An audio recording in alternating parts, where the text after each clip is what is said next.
What is up, guys? Welcome back to this 25 days of Flutter tutorial series.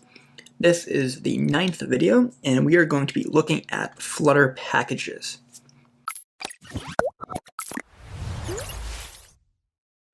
So Flutter packages, or Dart packages, are essentially bits of code that you can import from a third party and you can use in your application to accomplish a task.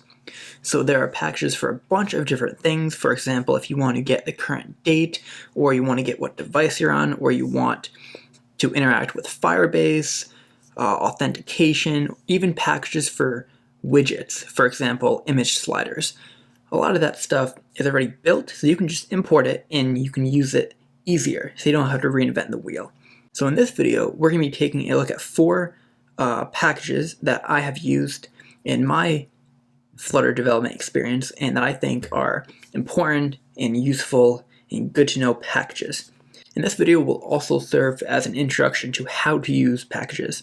And in the future videos, we're going to be using many more packages. So I'm on pub.dev, as you can see, and this is where all of the packages can be found. So if I scroll down here, we can see here are some Flutter favorites.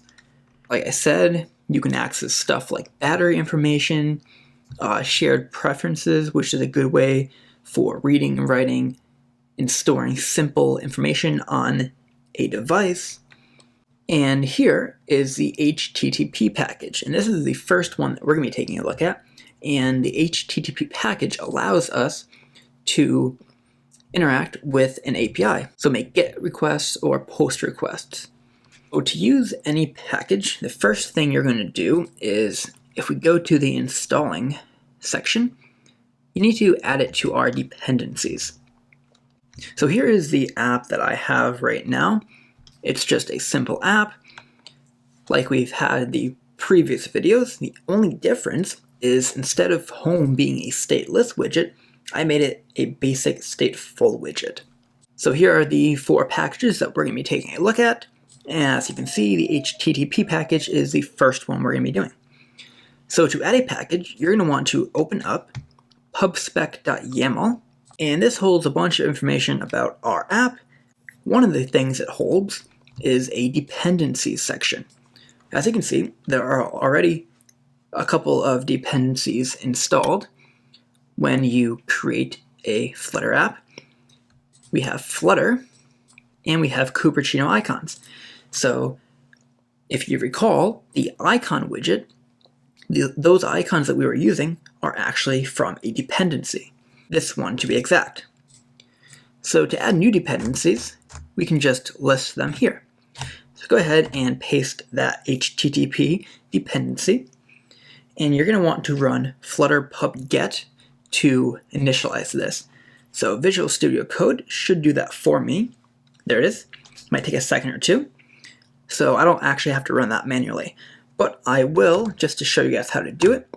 Simply open up a new terminal, make sure you are in the root, and then run flutter pub get.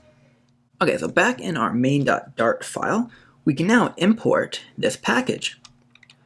So if I scroll down here, this is how we import it. So I'll paste that here. And what I'm going to do is I'm going to say import it as HTTP. So to use this, we can use this variable here. So let's go ahead and actually use this. We can fetch data very quickly in a couple of lines of code. So let's create a method. We'll have a return type of void. We'll just call this fetch JSON. And inside of here, we can say var response is equal to await, so it makes this asynchronous. And here we can use our HTTP, so we'll say h, and it will pop up HTTP dot, and this has methods that we can call on it, one of which is the get method. And this takes in a URL. And the URL that we want, if I go here, we're going to be using this JSON placeholder. So you can go ahead, search for this URL, and we can fetch this URL, and this is what we'll get back. And if I go to /1, I will get the post with ID 1. So let's go ahead and copy this URL and paste that here. Now we need to actually decode this response. And to do that, we're going to use another package. This one we don't have to add in our pubspec.yaml. And that is dart.convert right here. And we'll say as convert. And then we can say convert.json decode and pass in our response.body. And then this right here will return us this in Dart format.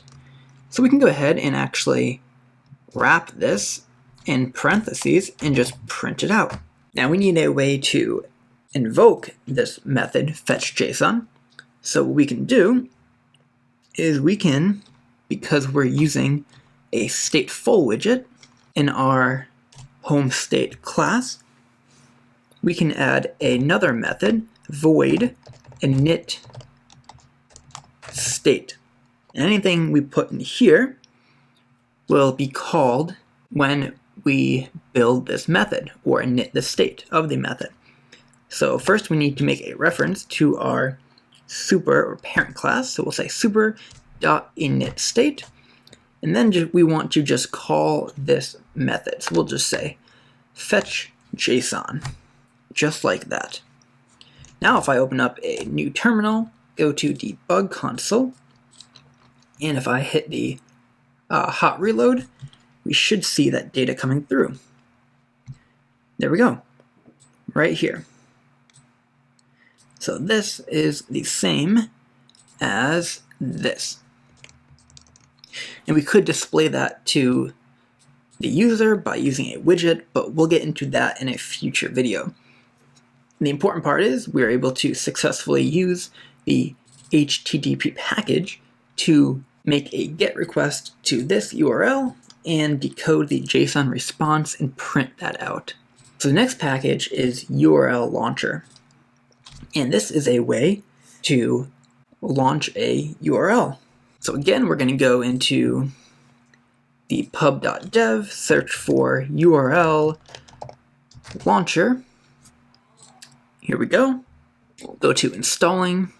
We'll copy the dependency, insert that into our pubspec.yaml. We'll copy the import statement, and then back into the example tab, we can see how to use this.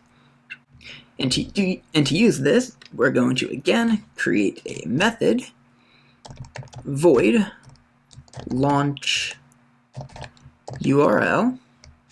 We'll say var URL is equal to, let's just launch the Flutter 25 website, https://flutter25.com, and we'll say if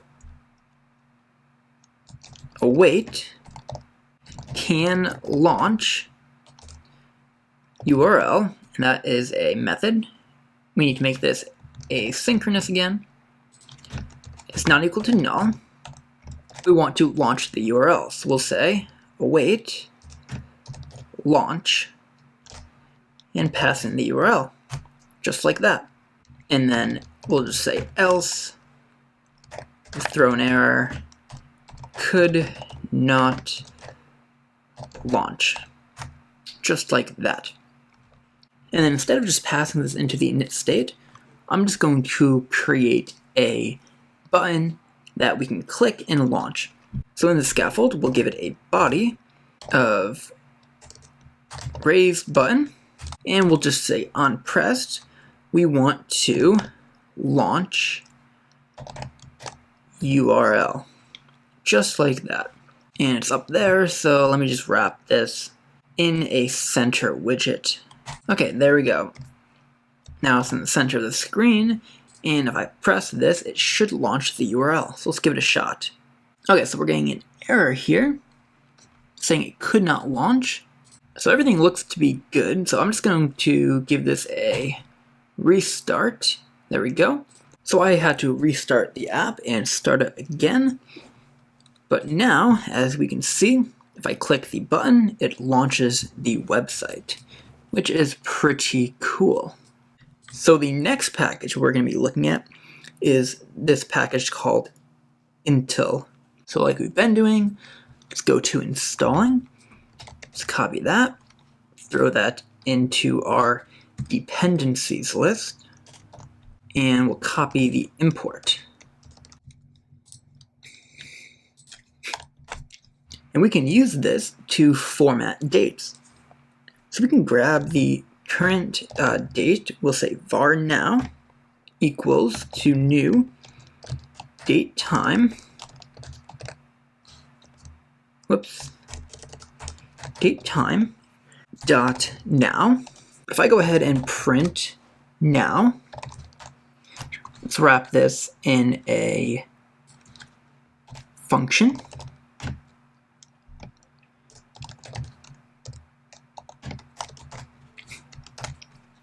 So you'll notice that we get our date and also our get response. But our date here is not formatted. We see 2020, 11, 21, and then the seconds and all this stuff. We don't want any of that. So what we want to do is use this package to convert, to format that date. So let's go down here and say var formatter, set that equal to new, and then we can say date format, and this is coming from our package.